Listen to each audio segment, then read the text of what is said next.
Bharatiya Janata party के पूर्व अध्यक्ष और देश के गृह मंत्री अमित शाह का जन्म 22 अक्टूबर 1974 को मुंबई में रह रहे एक गुजराती परिवार में श्रीमती कुसुमबेन और श्री अनिल चंद्र शाह के घर हुआ। अमित शाह के दादा गायकवाड़ के बड़ौदा स्टेट की एक छोटी रियासत मानसा के नगर सेठ थे। 16 साल की आयु तक अमित शाह अपने पैतृक गांव मानसा, गुजरात में ही रहे और वहीं से उन्होंने प्राथमिक शिक्षा प्राप्त की। अमित शाह की प्रारंभिक शिक्षा गायकवाड़ स्टेट के प्रमुख शास्त्रियों की देखरेख में भारतीय मूल्य परंपरा के अनुसार हुई। भारतीय शास्त्रों, ऐतिहासिक ग्रंथों, व्याकरण तथा महाकाव्यों का अध्ययन उन्हें बचपन में कराया गया। भारतीय दर्शन और ग्रंथों के प्रति उनकी अध्ययनशीलता आगे भी बनी रही। अमित शाह की प्राथमिक शिक्षा पूरी होने के बाद उनका परिवार अहमदाबाद चला गया। शाह के जीवन पर उनकी मां का विशेष प्रभाव रहा। उनकी मां गांधीवादी थीं। खादी पहनने की प्रेरणा अमित शाह को उन्हीं से मिली। युवा काल में प्रारंभिक शिक्षा ग्रहण करने के दौरान तथा अनेक राष्ट्र प्रेमियों की जीवनियों को पढ़ने के बाद उनके मन में राष्ट्र प्रेम व राष्ट्रभक्ति की भावना पैदा हुई। वे के.एम. मुंशी के लेखन से काफी प्रभावित रहे हैं। आपातकाल के दौर में जब देश में 1787 के आम चुनाव हो रहे थे, तब शाह 13 साल के थे। वे मेहसाणा लोकसभा सीट से जनसंघ के टिकट पर चुनाव लड़ी रहीं। सरदार वल्लभ भाई पटेल की बेटी मणिबेन पटेल के लिए गलियों में पोस्टर स्टिकर लगाने निकल पड़े थे। अमित शाह का सार्वजनिक जीवन संघ के तरुण स्वयंसेवक के रूप में 1980 में 16 साल की आयु में शुरू होता है। इस बीच वे अखिल भारतीय विद्यार्थी से भी जुड़ गए। 1922 में शाह को अखिल भारतीय विद्यार्थी परिषद की गुजरात इकाई का संयुक्त सचिव बनाया गया। परिषद कार्यकर्ता के साथ साथ उन्होंने 1984 में भाजपा के लिए नारायणपुर वार्ड के सांगवी बूथ के पोलिंग एजेंट के नाते भी काम किया। वे इस वार्ड के पार्टी सचिव भी बने। वर्ष 1987 में अमित शाह भाजपा के युवा मोर्चा से जुड़ थे। अध्ययनशील स्वभाव का होने के कारण अमित शाह 80 के दशक में दीनदयाल शोध संस्थान से भी जुड़ थे। वे इस संस्थान के प्रदेश इकाई में 8 वर्षों तक कोषाध्यक्ष के नाते जुड़े रहे। इस दौरान राष्ट्रश्री नानाजी देशमुख के निकट रहने तथा उनकी कार्यशैली को देखें और सीखने का अवसर अमित शाह को मिला। साल 1989 में अमित शाह भाजपा के अहमदाबाद नगर सचिव बने। इसी दौर में देश भर में श्री राम जन्मभूमि आंदोलन की हवा चल रही थी। अमित शाह ने श्री राम जन्मभूमि आंदोलन और आगे चलकर एकता यात्रा में पार्टी द्वारा दिए अपने दायित्व को निभाया। श्री लालकृष्ण आडवाणी और श्री अटल बिहारी वाजपेयी जब गांधीनगर लोकसभा से चुनाव लड़े तो उनके चुनाव प्रबंधन का दायित्व अमित शाह ने बखूबी संभाला। आडवाणी के लोकसभा चुनाव के प्रबंधन का यह दायित्व उन्होंने 2009 तक संभाला। 90 के दशक में गुजरात में भाजपा का उभार तेजी से हो रहा था।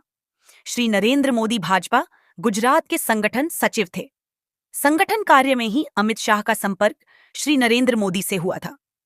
गुजरात में भाजपा द्वारा शुरू किए गए सदस्यता अभियान को व्यापक बनाने तथा उसका दस्तावेजीकरण करने के कार्य में शाह पार्टी नेतृत्व के साथ जुड़े रहे।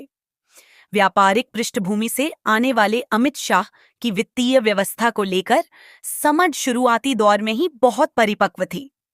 राजनीति में प्रवेश के शुरुआती दिनों तक वे अपने व्यवसाय से जुड़े रहे, किंतु राजनीति में अधिक सक्रिय होने के बाद वे व्यवसाय कार्यों को समय नहीं दे सके। वर्ष 1995 में जब अमित शाह गुजरात प्रदेश वित्त निगम के अध्यक्ष बने, तब उन्हें निगम की स्थिति को सुदृढ़ करने के लिए अपने व्यावसायिक समझ के सही उपयोग का अवसर मिला। उनकी वित्तीय सूझबूझ के कारण उनके कार्यकाल में निगम घाटे से न सिर्फ बाहर आया, बल्कि इसके मुनाफे में 214% तक की वृद्धि हुई। उनके कार्यकाल में ही निगम में पहली बार पट्टा खरीद फरोख्त, कार्यशील पूंजी अवधि लोन और ट्रक आहरण की शुरुआत हुई। साल 1997 में अमित शाह को भारतीय जनता पार्टी के युवा मोर्चे का राष्ट्रीय कोषाध्यक्ष बनाया गया। इसी साल गुजरात की सरखेज विधानसभा के लिए हुए उपचुनाव में पार्टी ने उन्हें उम्मीदवार बनाया और वे पहली बार 25,000 मतों के अंतर से जीतकर विधायक बने। तब से लेकर 2012 के विधानसभा चुनाव तक हर चुनाव में उनकी जीत का अंतर लगातार बढ़ता रहा और वे लगातार विधायक के नाते चुनकर आते रहे।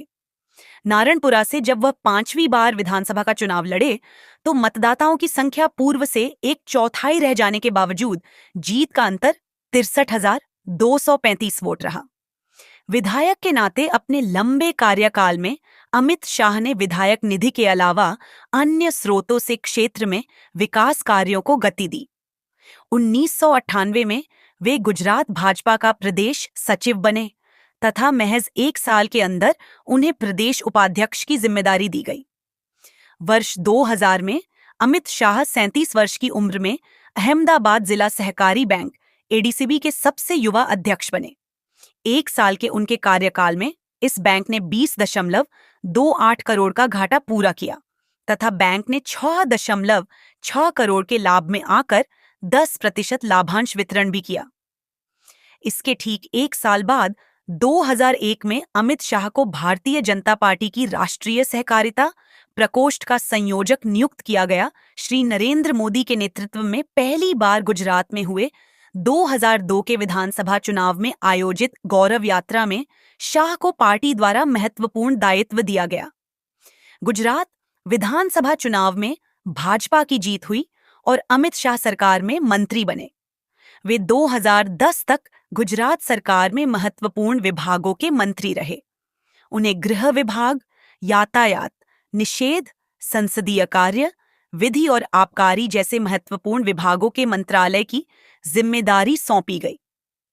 गृह मंत्री रहते उन्होंने पुलिस आधुनिकीकरण, साडिडाडेको की क्रिकेट और शतरंज में रुचि रखने वाले अमित शाह ने 2006 में मंत्री रहते हुए चेस एसोसिएशन के चेयरमैन का पदभार ग्रहण किया। उन्होंने अहमदाबाद के प्राथमिक विद्यालयों में शतरंज को प्रयोग के तौर पर शामिल करवाया। यह प्रयोग बच्चों के मानसिक क्षमता के विकास में काफी उपयोगी साबित हुआ।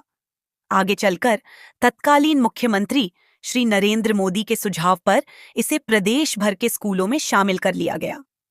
इस दौरान गुजरात में पहली बार शतरंज की राष्ट्रीय प्रतियोगिता नेशनल बी आयोजित हुई। 20,000 खिलाड़ी प्रतियोगिता में शामिल हुए और यह गिनीज बुक ऑफ वर्ल्ड में दर्ज हुआ। 4,000 महिला शतरंज खिलाड़ियों की प्रतियोगिता भी लिम्का बुक में दर्ज हुई। 2009 में श्री नरेंद्र मोदी की अध्यक्षता में उन्हें गुजरात क्रिकेट एसोसिएशन का वाइस चेयरमैन बनने का भी मौका मिला।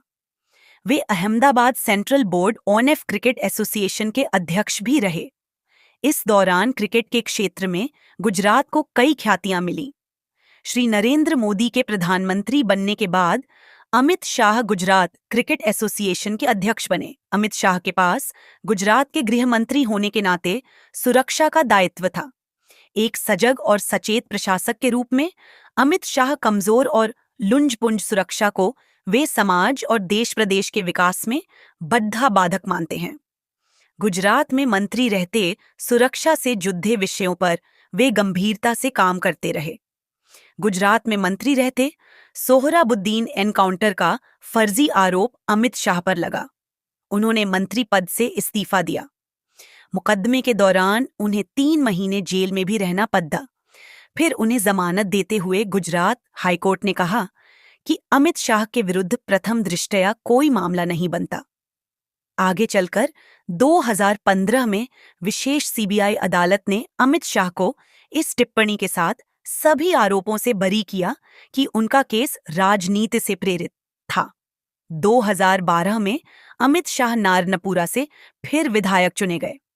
भाजपा ने उनकी सांगठनिक क्षमता को राष्ट्रीय कार्य में उपयोग करने के लिए 2013 में उन्हें पार्टी का राष्ट्रीय महामंत्री बना दिया।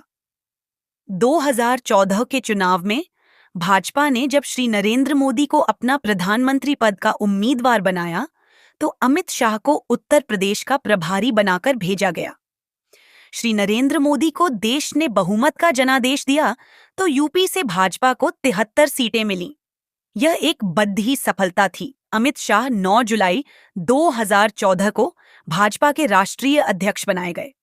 उनका पहला कार्यकाल 2016 तक चला। अपने पहले कार्यकाल में अमित शाह ने नरेंद्र मोदी की लोकप्रियता को संगठन की मजबूती का माध्यम बनाकर एक के बाद एक कई राज्यों में भाजपा के सांगठनिक आधार को मजबूत किया। महासदस्यता अभियान चलाकर भाजपा के सदस्यों की संख्या को सिर्फ 5 महीनों में 11 करोड़ तक पहुंचाया। पार्टी को युगानुकुल चलाने के लिए अमित शाह ने अध्यक्ष रहते अनेक नवाचार किए, विभागों और प्रकल्पों की रचना की, प्रवासों के चक्र को सघन बनाया, बैठकों को व्यवस्थित करने के लिए प्रशिक्षण कार्यक्रम शुरू हुए। कार्यालयों में पुस्तकालय और ई-पुस्तकालय पर उन्होंने विशेष जोर दिया। आज भाजपा के केंद्रीय कार्यालय सहित अनेक कार्यालयों में पुस्तकालय चल रहे हैं। उनके अध्यक्ष रहते हरियाणा, महाराष्ट्र, असम सहित नॉर्थ ईस्ट के राज्यों में पहली बार भाजपा के नेतृत्व वाली सरकार बनी। इसके बाद भाजपा ने 2016 में उन्हें एक बार फिर राष्ट्रीय अध्यक्ष निर्वाचित किया। 2016 में वे सोमनाथ मंदिर न्यास के न्यासी भी बने। साल 2017 में अमित शाह गुजरात से राज्यसभा सदस्य के रूप में निर्वाचित हुए। भाजपा का राष्ट्रीय अध्यक्ष बनने के बाद अमित शाह ने पार्टी की विचारधारा, कार्यशैली को आगे बढ़ाने लिए देश के हर राज्य में संगठनात्मक प्रवास किया। इस दौरान भाजपा को कई महत्वपूर्ण चुनावी सफलताएं भी मिली। पूर्वोत्तर राज्यों की सीमाओं तथा वहां की आंतरिक सुरक्षा से जुड़ी लंबित समस्याओं का शांतिपूर्वक हल भी गृह मंत्री बनने के बाद अमित शाह ने किया। ब्रू रियांग समझौता, असम मेघालय सीमा विवाद का हल, बोडो समस्या का निराकरण जैसे प्रमुख विषय शामिल हैं। वामपंथी उग्रवाद के खिलाफ जीरो टॉलरेंस की नीति पर अमित शाह ने ठोस रणनीति बनाई। आज वामपंथी उग्रवाद का क्षेत्रफल दायरा तुलनात्मक रूप से बहुत कम हुआ है। आतंकवाद को लेकर देश की आंतरिक सुरक्षा व्यवस्था की मुस्तैदी का परिणाम है कि आतंकवादी मंसूबे छिट-फुट बाह्य सीमाओं तक सीमित हैं। गृह मंत्री बनने के बाद अमित शाह ने आपदा प्रबंधन के नए दृष्टिकोण को नरेंद्र मोदी जी के 10 सूत्रीय एजेंडे के अनुरूप व्यवस्थित करने का पूरा खाका तैयार किया। आपदा प्रबंधन को आपदा पूर्व की योजना से लेकर राहत एवं पुनर्वास तक का दृष्टिकोण रखा। समाज में व्याप्त नशे के कारोबार की चुनौती तथा ड्रग्स कंट्रोल को लेकर गृह मंत्री रहते अमित शाह ने नीतिगत स्तर पर अनेक कदम उठाए, जो युगानुकूल भी हैं और प्रभावी भी सिद्ध हो रहे हैं। प्रधानमंत्री नरेंद्र मोदी ने 6 जुलाई 2021 को जब सहकारिता मंत्रालय का गठन किया, तो अमित शाह को सहकारिता मंत्री का दायित्व भी मिला। सहकारिता क्षेत्र में अमित शाह का अनुभव विस्तृत एवं व्यापक है। सहकारिता आंदोलन को आज के समय की चुनौतियों के लिए तैयार करने, अस्थिरता को समाप्त करने, पारदर्शिता युक्त व्यवस्था का निर्माण करने तथा सहकारिता क्षेत्र में छोटे से छोटे किसान का भरोसा बहाल करने लक्ष्य के साथ अमित शाह इस मंत्रालय के माध्यम से कार्य कर रहे हैं। अलग अलग तरह के खानों के शौकीन अमित शाह को साहिर लुधियानवी की लिखी गजलें पसंद हैं। साथ ही उन्हें चेस खेलना पसंद है। 2006 के बाद से अब तक वे कभी विदेश यात्रा पर नहीं गए हैं। वे अपनी अनुशासित कार्यशैली के लिए जाने जाते हैं। इतिहास के अध्ययन में उनकी खास रुचि है तथा अध्यात्म के चिंतन में उनका नजरिया बद्दा स्पष्ट है। समग्रतः कर्मठता ही उन